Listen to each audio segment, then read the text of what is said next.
RTI media. నమస్కారం, వార్తలకు స్వాగతం. ముందుగా ముఖ్యాంశాలు. BRS leader Balka Suman press meet, Congress తీరుపై ఫైర్. కాంగ్రెస్ నేతలు మీడియా సమావేశం, పలు అంశాలపై వివరణ. కాంగ్రెస్ నేతలు మీడియా సమావేశం నిర్వహించారు. ఈ సందర్భంగా పలు అంశాలపై వారు మాట్లాడారు. ఒక ఎజెండాను ముందు పెట్టారు. కాంగ్రెస్ ప్రభుత్వం అధికారంలోకి వస్తే ఇప్పుడు జరుగుతున్న ఈ 10 సంవత్సరాల్లో జరుగుతున్నటువంటి ఈ రాజరిక పరిపాలనని ఆ స్థానంలో ప్రజా పరిపాలన తీసుకొస్తానని చెప్పారు. పోటీ ఏం జరిగింది? రాజరిక పరిపాలనకి ప్రజా పరిపాలనకి మధ్య పోటీ జరిగింది. అది బీఆర్ఎస్ పార్టీ, కాంగ్రెస్ పార్టీ కావచ్చు. ఎజెండా మాత్రం రాజరిక పరిపాలన తీసి ఆ స్థానంలో ప్రజాపాలన తీసుకొస్తానని చెప్పారు.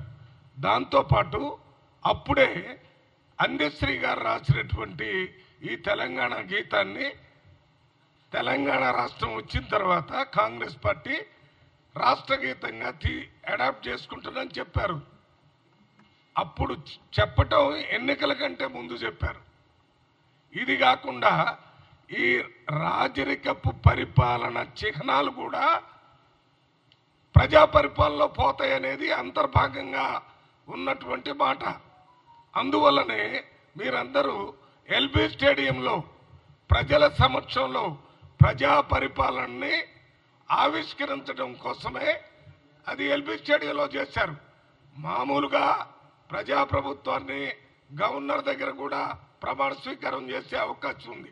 కొన్ని లక్షల మంది ప్రజలను పిలిచి ప్రజా పరిపాలనని ప్రజలకు ఇచ్చిన మాట ప్రకారం ప్రజా పరిపాలనని అక్కడ ఆవిష్కృతం చేసిన సందర్భంగా ఆ డయాస్ మీద రాశారు. ప్రజా పరిపాలనలో రేవంత్ రెడ్డి ముఖ్యమంత్రిగా ప్రమాణ స్వీకారం. మీరు ఒక్కసారి మీరందరూ వచ్చుంటారు అక్కడ. దాని మీద డయాస్ వెనక రాసిన దాని మీద ప్రజా పరిపాలనలో రేవంత్ రెడ్డి ముఖ్యమంత్రిగా ప్రమాణ స్వీకారం చేస్తున్నారు అని రాశారు. అదే రోజు మీరు పేపర్లు చూస్తే ఇదే మాట, ప్రజా పరిపాలనలో రాష్ట్ర ముఖ్యమంత్రి రేవంత్ రెడ్డి ముఖ్యమంత్రిగా ప్రమాణ స్వీకారం చేస్తారని ఆనాడు ఉన్నటువంటి అన్ని పేపర్లలో ఫస్ట్ పేజీ మొత్తం కూడా అడ్వర్టైజ్మెంట్ ఇచ్చారు. దాని ఉద్దేశం ఏంటి? ఆ రాష్ట్రంలో ఉన్నటువంటి రాజరికపు పరిపాలన స్థానంలో ప్రజా పరిపాలన వస్తుందని చెప్పటం. అందులో భాగంగానే ఇవాళ ఈ జయ జయ హో తెలంగాణ అనేటటువంటి ఈ పాటని, ఆ రాసినటువంటి పాటని యథాతథంగా దానికి సంగీతాన్ని ఆస్కర్ అవార్డు గ్రహీత కీరవాణి గారితో మరి దానికి సంగీతం సమకూర్చి అది ప్రజలకి అంకితం చేస్తున్నారు. ప్రజలు కోరుకొని ఆ పాట కావాలని మెజారిటీ, స్పష్టమైన మెజారిటీని కాంగ్రెస్ పార్టీకి ఇచ్చారు.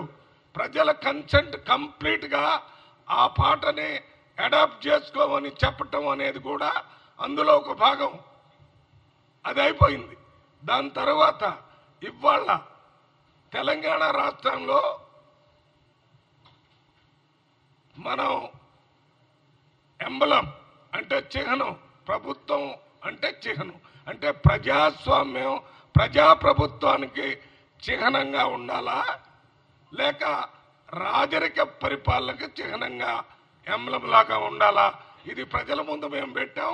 ప్రజల ముందు పెడితే ప్రజలందరూ ఓట్లేసి ప్రజా చిహ్నమే మాకు ఉండాలని మమ్మల్ని స్పష్టమైన మెజార్టీతో గెలిపించి అధికారంలో తీసుకొని వచ్చారు. అందువల్ల ఇవాళ అధికారంలోకి వచ్చిన ముఖ్యమంత్రి దీనికి ప్రజా చిహ్నాలు ఉండాలని దాని మీద మరి ఇవాళ అతి ముఖ్యమైనటువంటి ప్రజా చిహ్నం ఏంటి? ఎవరైనా ఒక తెలంగాణ రాష్ట్రాన్ని సాధించాలని వారు త్యాగం చేసిన దాంట్లో అందరూ త్యాగం చేసి ఉండొచ్చు, కానీ ప్రాణత్యాగం అనేది నెంబర్ 1. అమరవీరులు అంటే ప్రాణాన్ని ఇచ్చినటువంటి వాళ్ళు. ప్రాణాన్ని లెక్క చేయలేదు. తెలంగాణ వస్తే చాలని ఒకళ్ళు కాల్చుకొని చనిపోయారు, కొంతమంది ఉరేసుకొని చనిపోయారు, కొంతమంది ఉద్యమంలో చనిపోయారు. వీళ్ళందరినీ అమరవీరులు అంటారు. ఎవరి కోసం అమరవీరులు అయ్యారు వీళ్ళు? తెలంగాణ రాష్ట్రం రావటం కోసం చనిపోయారు. ఆ అమరవీరుల్ని చిహ్నంగా పెట్టుకోవాలని ప్రజాప్రభుత్వంలో అంతకంటే మించింది లేదని రాష్ట్ర ముఖ్యమంత్రి రేవంత్ రెడ్డి గారు ఆ ప్రయత్నం చేస్తుంటే టీడీపీ లీడర్ మీడియా సమావేశం నిర్వహించారు. ఈ సందర్భంగా పలు అంశాలపై ఆయన మాట్లాడారు. అది టాలీ అవుతే దాన్ని వ్యాలిడ్ చేసి కౌంటింగ్లో అలౌ చేయమని చెప్పి ఆయన స్పష్టంగా చెప్పడం జరిగింది. దాన్ని వైసీపీ వాళ్ళు ఏదో నష్టం జరిగిపోయింది, సీఈఓ ఆంధ్రప్రదేశ్ ఒక విచిత్రమైన సర్క్యులర్ ఇచ్చాడు, దేశమంతా ఒక రకంగా పోతుంటే ఈయన ఒక రకంగా పోతానని చెప్పి నానా యాగి చేసి ఆయన కలవడం, వాళ్ళ బ్లూ మీడియాలో వాళ్ళ ఇష్టం వచ్చిన ప్రచారం చేసుకోవడం జరిగింది. అయితే సీఈఓ గారు చాలా స్పష్టంగా చెప్పాడు, నేను నా సొంత నిర్ణయాలు ఏం లేవు, ఇది కేంద్ర ఎన్నికల కమిషనర్ ఇచ్చిన దాన్ని నేను మళ్ళీ తిరిగి అందరికి చెప్పడం జరిగిందని చెప్పి చెప్పిన మీదట వాళ్ళ హైకోర్టులో వేశారు కేసు. హైకోర్టులో వేసినప్పుడు ఈ కేసు వేసిన వెంటనే సీఈఓ ఆంధ్రప్రదేశ్ కేంద్ర ఎన్నికల కమిషనర్ గారికి లెటర్ రాసి నేను ఇచ్చిన క్లారిఫికేషన్ మీద మీ అభిప్రాయం తెలపండి అని చెప్పి ఆయన రాయడం జరిగింది. నిన్న వెంటనే కేంద్ర ఎన్నికల కమిషనర్ చాలా స్పష్టంగా చెప్పింది, అటెస్టేషన్ ఫారం 13 మీద అటెస్టేషన్ ఆఫీసర్ సంతకం పెట్టి సీలు కానీ ఆయన స్టాంపు కానీ వేయకపోతే అటువంటి బ్యాలెట్లని తిరస్కరించడానికి వీలు లేదు, కాబట్టి అటన్నిటిని కూడా కౌంట్లో తీసుకోవాలని చెప్పి వాళ్ళు ఇమ్మీడియట్గా సెక్రటరీ కేంద్ర ఎన్నికల కమిషనర్ ఒక లెటర్ రాయడం జరిగింది. కోర్టులు దీన్ని ప్రొడ్యూస్ చేయడం జరిగింది. అప్పుడు వీళ్ళకి గొంతులు వెలకబడింది, ఏం చేయాలి? అయితే కేసు డిస్మిస్ అవుద్ది, లేదంటే మళ్ళీ వేరే అప్పీల్ వేసుకుని కేంద్ర ఎన్నికల కమిషనర్ ఇచ్చిన మెమోని మేము ఛాలెంజ్ చేస్తామని కోర్టుకు చెప్పిన దాని మీద కోర్టు కూడా అంగీకరించి మీరు దాన్ని ఛాలెంజ్ చేయండి అని చెప్పి చెప్పడం జరిగింది.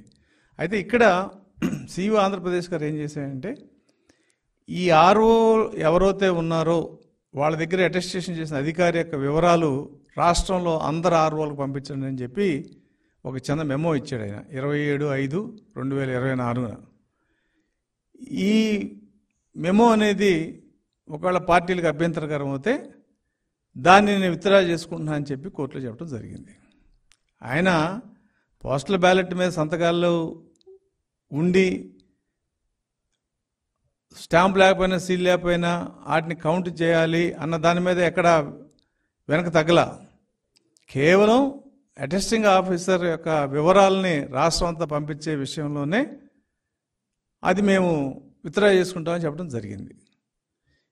వైసీపీ వాళ్ళు ఏం చెప్తున్నారు, ఎన్నికల కమిషనర్ విత్డ్రా చేసుకున్నాడు కాబట్టి కేంద్ర ఎన్నికల కమిషనర్ యొక్క మెమోని మేము ఛాలెంజ్ చేస్తామని చెప్పి నేను హైకోర్టులో అడగడం, రాత్రి 9 గంటలకు దాని మీద హైకోర్టు అనుమతి ఇవ్వటం, దాని మీద విచారణకి టీడీపీ కూడా ఇంప్లీడ్ అయిన దాని మీద ఇవాళ చీఫ్ జస్టిస్తో మాట్లాడి దాని మీద మరి ఎలాంటి ఏ కోర్టు ఎలా నిర్ణయం తీసుకోవాలనేది ఇవాళ నిర్ణయిస్తామని చెప్పి చెప్పడం జరిగింది.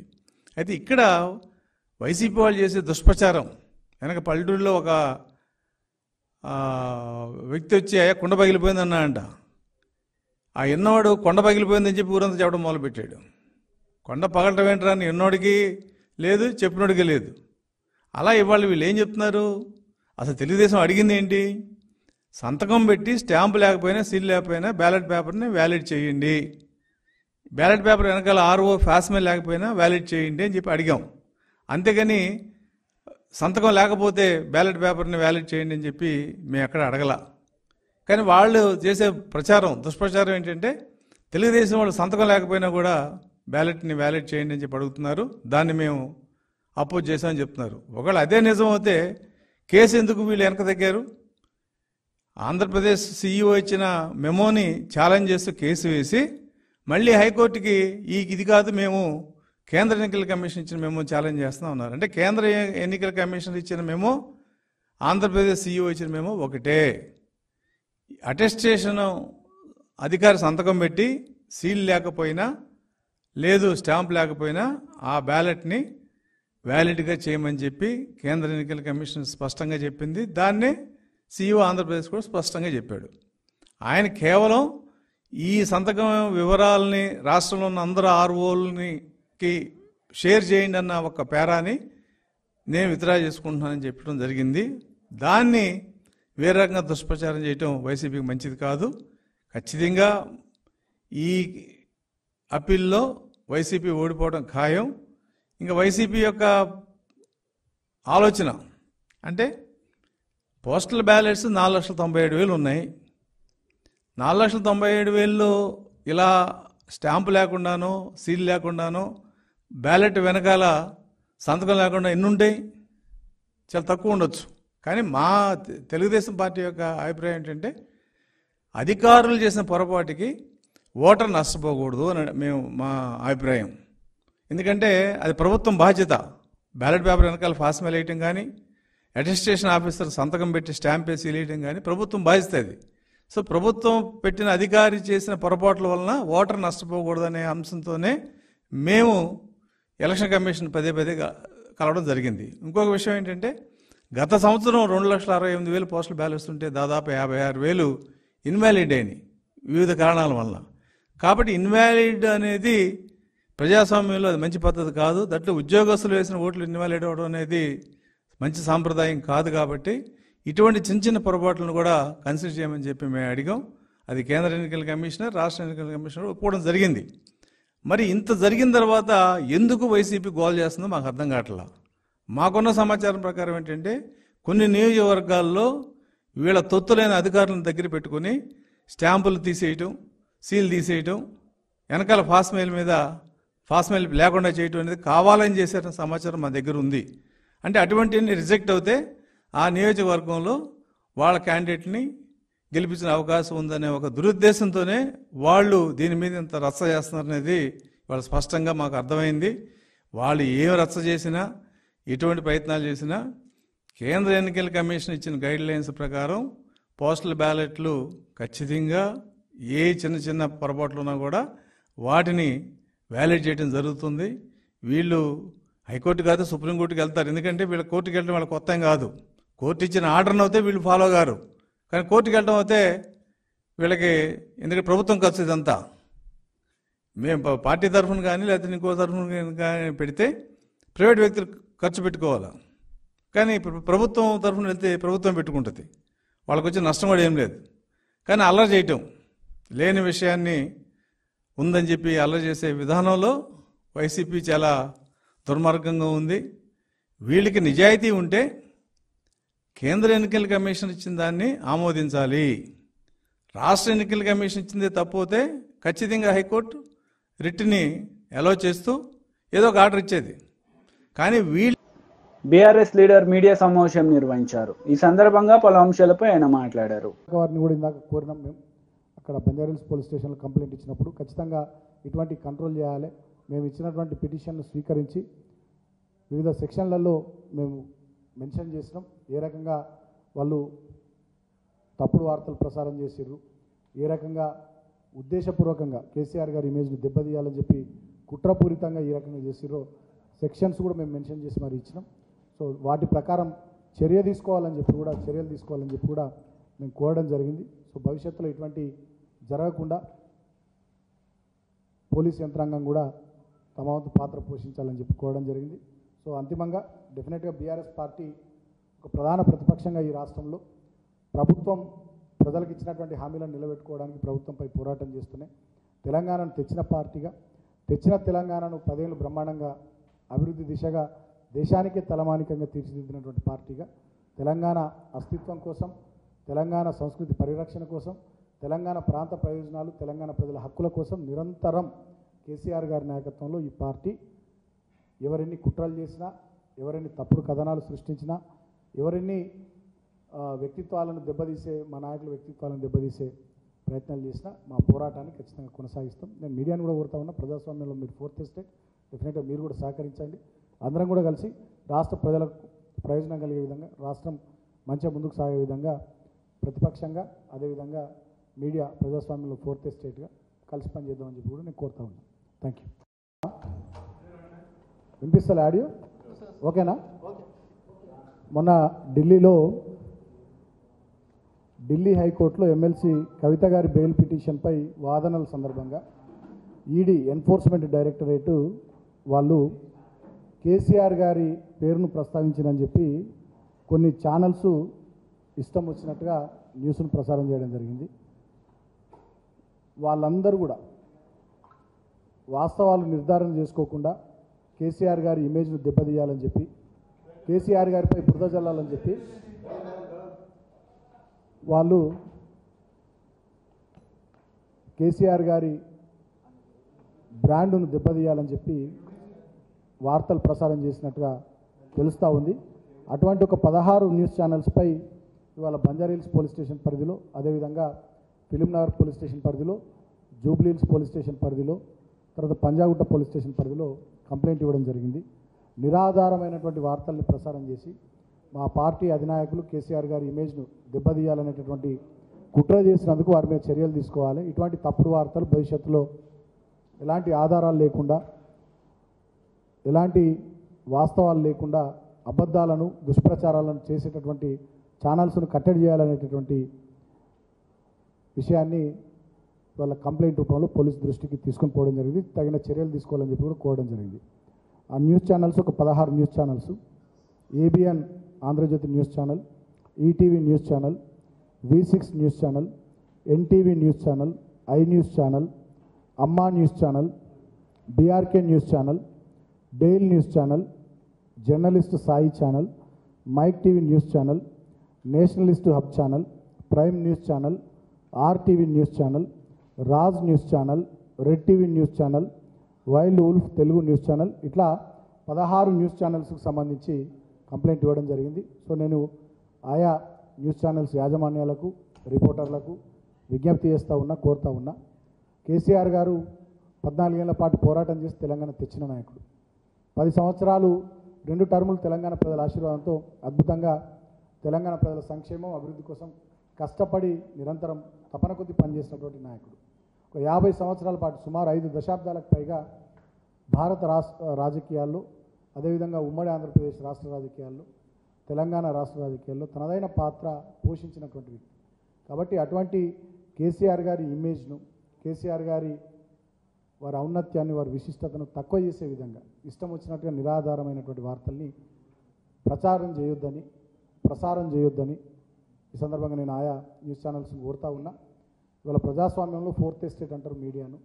మరి ప్రతిపక్షంగా ఉన్న బీఆర్ఎస్ పార్టీకి ప్రజల కోసం, ఈ ప్రాంత అభివృద్ధి కోసం, అధికార పక్షంపై వాళ్ళు ఎన్నికల సందర్భంగా ప్రజలకు ఇచ్చినటువంటి మాటల్ని నిలబెట్టుకోవాలనేటటువంటి అంశంపై మేము చేస్తున్నటువంటి పోరాటానికి, కార్యక్రమాలకు మద్దతుగా నిలబడి ప్రజల గొంతుకగా ఉండి ప్రజాస్వామ్యాన్ని రాష్ట్రంలో పరిరక్షించాల్సినటువంటి బాధ్యత ఈ మీడియా తీసుకోవాలి. అబద్ధాలను ప్రసారం చేయడం, అవాస్తవాలను ప్రసారం చేయడం, కేసీఆర్ గారి మీద కోపం కొద్ది కొంతమంది ఏదో చేస్తే దాన్ని ప్రచారం చేయడం, ఈ రకమైనటువంటిది ఇది మంచిది కాదు. ఈ పద్ధతి మానుకోవాలని చెప్పి కూడా నేను హితవలుపుతా ఉన్నా.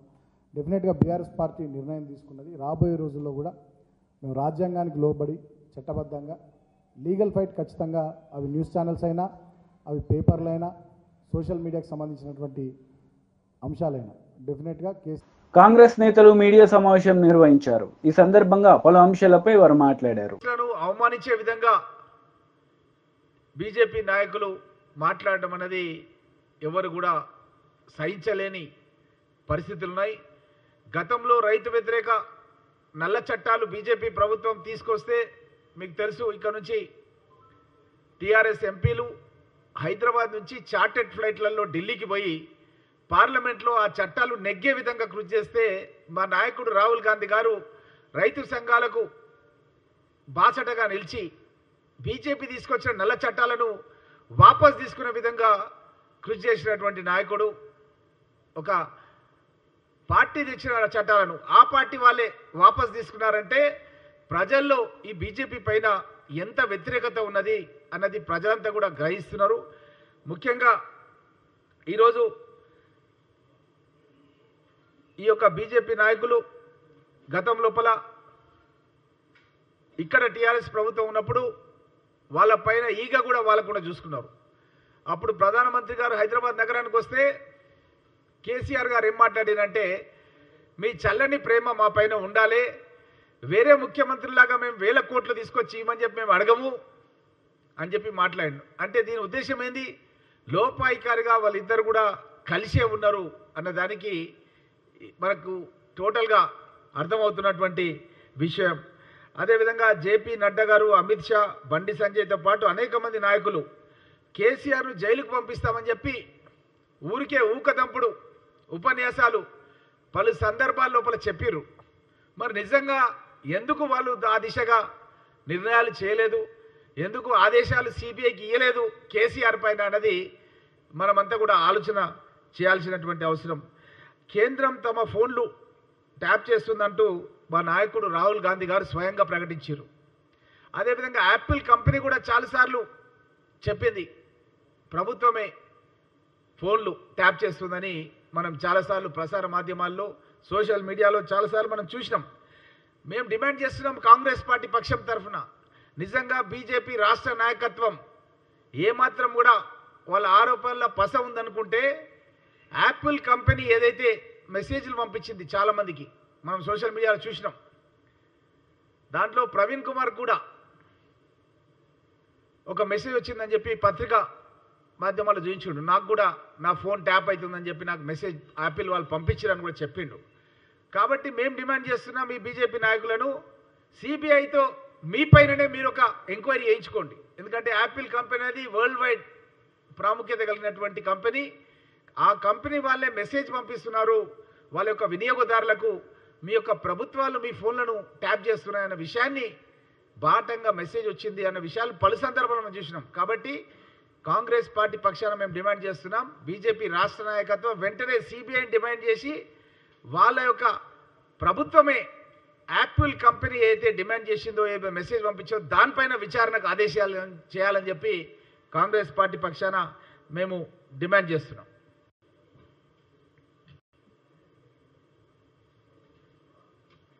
అయిపోయింది, అంతే అంతే, స్మాల్ అంతే.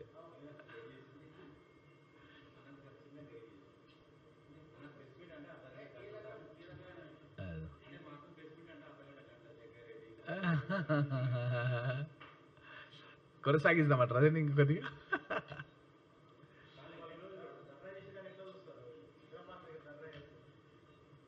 ఇప్పుడు అదే చెప్తున్నాను, ఈ ధర్నా ఏదైతే వాళ్ళు చేస్తున్నారో ఇందిరా పార్క్ దగ్గర ఈరోజు బీజేపీ రాష్ట్ర నాయకత్వం వాళ్ళ నాయకులందరూ కలిసి ఏదేదో రాష్ట్ర ప్రభుత్వమే సిబిఐకి అప్పగించలేదు, సిబిఐ అప్పగిస్తే బాగుండే అని చెప్పి ఈరోజు ధర్నా చేస్తారు.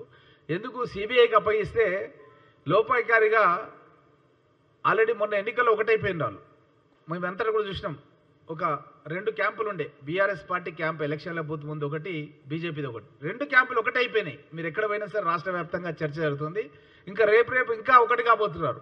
ఈ సందర్భం లోపల సిబిఐకి అప్పచెప్పి ఇంకా వాళ్ళకు మేలు చేద్దాము, వాళ్ళకు సాయం చేద్దామని చెప్పి ఈ బీజేపీ రాష్ట్ర నాయకత్వం అనుకుంటున్నట్టు ఉంది. ఎందుకంటే వాళ్ళు ఆల్రెడీ అనధికారికంగా పొత్తు కుదుర్చుకున్నారు. మీరు ఎక్కడికి వెళ్ళినా సరే, ఎక్కడ చర్చ చేసినా సరే, మా పరిగి నియోజకవర్గంలో నేను ఒక 30 బూతులు తిరిగినాను మన చెవెళ్ళ పార్లమెంట్ అసెంబ్లీకి సంబంధించింది జిల్లా అధ్యక్షునిగా. ఎక్కడికి వెళ్ళినా సరే 2 కనబడుతున్నాయి, మాది కాంగ్రెస్ బీజేపీ. బీఆర్ఎస్ ఏదంటే లేదు, బీఆర్ఎస్ దాంట్లో కలిసిపోయింది అంటున్నారు. ఇది వాస్తవం, ఇది ప్రజా జీవితంలోనే ఈరోజు ఏ బూత్ దగ్గర పోయినా జరిగింది. కాబట్టి రేపు ఇంకా దగ్గర కాబోతున్నారు. కాబట్టి వీళ్ళు ఒక గొడుగు పట్టాలనుకుంటున్నారు వాళ్ళకు. కాబట్టి ఈ విధంగా మా ద్వారా మేమే దానికి రిక్వెస్ట్ చేస్తే దానికి గొడుగు పట్టే ఆలోచనలు ఉన్నారు. మేము అలాంటి అవకాశం వాళ్ళకి ఇవ్వము. నిజంగా వాళ్ళకి ఏమాత్రం చిత్తశుద్ధి ఉన్నా ఆల్రెడీ యాపిల్ కంపెనీ వాళ్ళు మెసేజ్లు పంపించారు చాలామందికి, మీ ఫోన్లు హ్యాక్ అవుతున్నాయి, మీ ఫోన్లు ట్యాప్ అవుతున్నాయి అని చెప్పి. దాంట్లో ప్రవీణ్ కుమార్ గారు కూడా గతంలో ఐపీఎస్ అధికారి కూడా పత్రికలో కూడా చెప్పిండు, చూపించండి ఇట్లా నా ఫోన్ ఇట్లా అవుతుందని కూడా చూపించండి. మీరు అందరూ కూడా గమనించారు. ఆయన ఈరోజు ఆల్రెడీ టీఆర్ఎస్ పక్షాన్నే ఉన్నాడు ఆయన. కాబట్టి అలాంటి వాళ్ళు ఇచ్చిన దాన్ని మీరు వెంటనే సుమూటగా తీసుకొని మీరు ఎంక్వైరీ స్టార్ట్ చేయండి. స్టార్ట్ చేసేసి ఎవరు చేశారు ఈ ఫోన్లన్నీ, ఎవరు చేస్తున్నారు దాని మీద మీరు చేయాలి.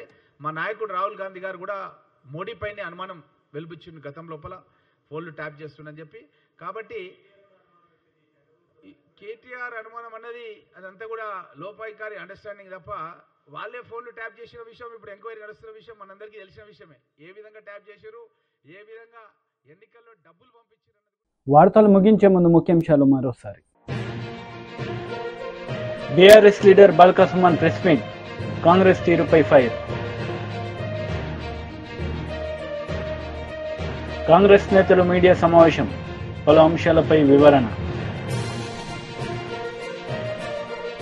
ఈ వార్తలు ఇంతటితో సమాప్తం. తిరిగి ప్రసారమయ్యే వార్తలు మళ్ళీ కలుద్దాం. అంతవరకు సెలవు. నమస్తే.